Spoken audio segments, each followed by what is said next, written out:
नमस्कार, मैं हूं प्रदीप राठौर और आप देख रहे हैं ऑल इन वन जी। दोस्तों, आज का टॉपिक है मोबाइल।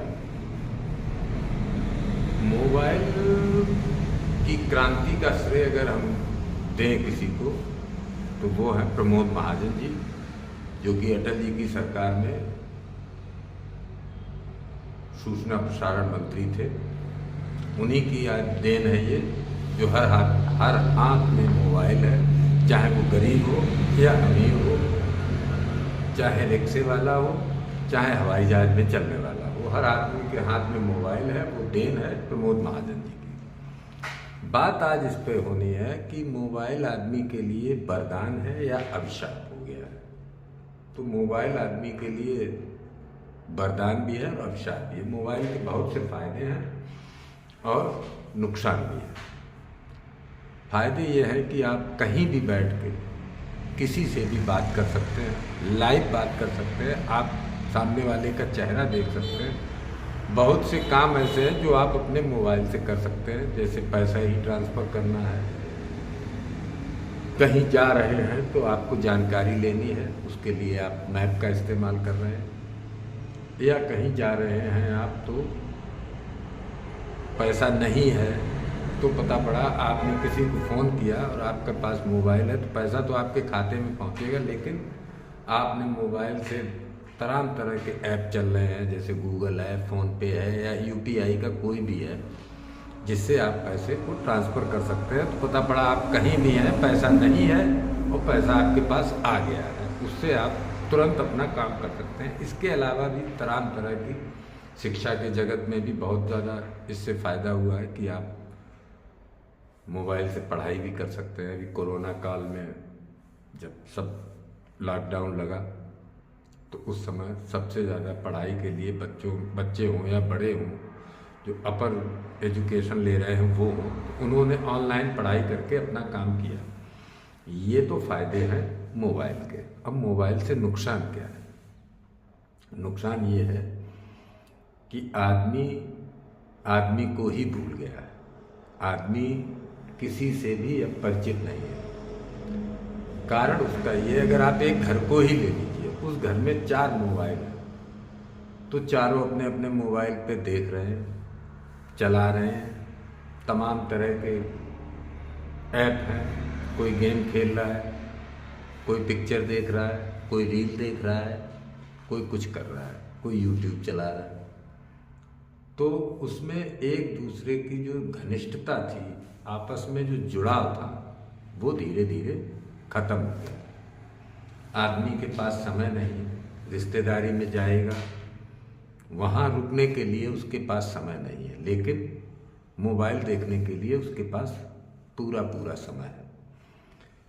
जीवन मनुष्य का एकांकी होता जा रहा है। मोबाइल ने उसको केवल अपने तक सीमित कर दिया है, जो कि एक तरीके की बीमारी है। उसके अलावा जो नई पीढ़ी आ रही है, जो बच्चे अभी 4 से और 10 साल के हैं, उन पे भी मोबाइल का बहुत बुरा इफेक्ट हो गया है। माँ बाप उसके जिम्मेदार हैं, क्योंकि बच्चा रो रहा है तो उन्होंने उठा के उसको मोबाइल दे दिया कि आप बेटा मोबाइल देखो, हम ये काम कर रहे हैं। और बच्चे को माँ बाप समय नहीं दे पा रहे हैं। क्यों? क्योंकि वो खुद ही मोबाइल में व्यस्त है। उसके अलावा तमाम तरह के फ्रॉड मोबाइल से होने लगे हैं। आपको एक फ्रॉड कॉल आ गई कि ये दबाइए, इसको आप खोलिए, आपने खोला, पता पड़ा उसने आपके मोबाइल को हैक किया और उससे आपकी सारी जानकारी निकाल लेने के बाद आपके बैंक अकाउंट में जो भी पैसा ऐसा है वो सब निकाल लिया, आप कंगाल हो गए। तो मोबाइल ने जीवन में जितना फ़ायदा दिया है उससे ज़्यादा नुकसान भी दिया है। अब मोबाइल की वजह से बहुत सारे एक्सीडेंट होते हैं। क्यों? क्योंकि गाड़ी चला रहे हैं, फ़ोन आ गया तो गाड़ी किनारे नहीं करेंगे, चलती हुई गाड़ी से ही बात करने लगेंगे। उसमें क्या होता है कि आपका ध्यान भटक जाता है। जब ध्यान भटक जाता है तो गाड़ी कहीं ना कहीं टकराने के आसार बढ़ जाते हैं। उसके अलावा मोबाइल ने आपकी जो निजता थी वो भी धीरे धीरे ख़त्म हो गई। क्यों? कि बहुत सी चीज़ें ऐसी हैं जो आपने मोबाइल में फीड कर रखी हैं, वो किसी के हाथ में पड़ गया तो उसने उस चीज़ को, आपकी निजता को भंग कर दिया।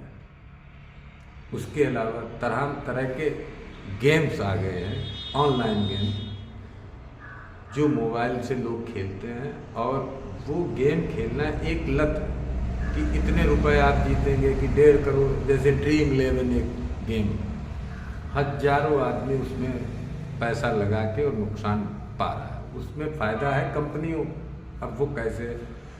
जैसे आपने ड्रीम 11 खेल रहे हैं, आपने टीम बनाई एक, कंपनी टीम बना रही है 100, तो जीतेगा वो, आप जीतेंगे नहीं। आपके पैसे वो लूट रहे हैं और आप खुशी से लुटवा रहे हैं। कारण उसका ये है कि उन्होंने इतना बड़ा इनाम रख दिया है कि पहला इनाम उनका 1 करोड़।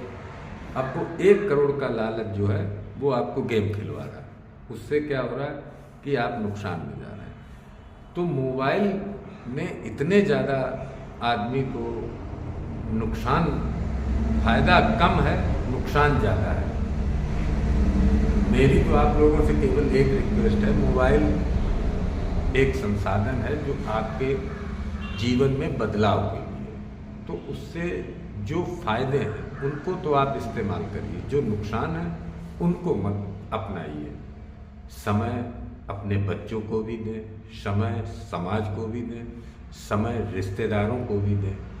अगर आप ऐसा नहीं करते हैं तो आप बिल्कुल अकेले पड़ जाएंगे, और जब अकेला आदमी होता है तो उसको बहुत ज़्यादा समस्याओं का सामना करना पड़ता है। इसलिए मेरा आपसे अनुरोध है कि मैं ये नहीं कह रहा कि आप मोबाइल ना चलाएं, मोबाइल तो मैं भी चलाता हूँ, मोबाइल चलाएं, लेकिन ज़रूरत है, अपरिहार्य मोबाइल को ना चलाएं, जिससे कि आपकी निजता, आपके एकांकी जीवन, निजता का हनन ना हो, आप एकांकी ना बने, समाज में रहें, समाज में जुड़ें, समाज में लोगों को टाइम दें। अब पता पड़ा घर में रिश्तेदार आ गया है, उससे बात नहीं कर रहे हैं, आप मोबाइल देखने में लगे हैं, रिश्तेदार भी मोबाइल देख रहा है। तो ये सब चीज़ें आने वाले समय में बहुत ज़्यादा दिक्कत होगी। और छोटे बच्चे जो हैं उनको तो मोबाइल बिल्कुल ना दें, क्योंकि छोटे बचपन से ही अगर मोबाइल की आदत बच्चों को पड़ गई तो बहुत ज़्यादा दिक्कत होगी। इसलिए मेरा आपसे अनुरोध है कि मोबाइल का इस्तेमाल करें, लेकिन आवश्यकता के लिए, अनावश्यक ना करें। धन्यवाद। कल का नया टॉपिक है, कल से बात होगी रामायण पे, शुरू से लेके और अंत तक की रामायण। कुछ ऐसी चीज़ें हैं जो हो सकता है आपको ना जानकारी हो, मुझे हो, कुछ ऐसी चीज़ें होंगी जो मुझे जानकारी नहीं होगी, आपको होगी, तो वो कमेंट बॉक्स में एक दूसरे से शेयर करेंगे। धन्यवाद। चैनल को लाइक और सब्सक्राइब जरूर।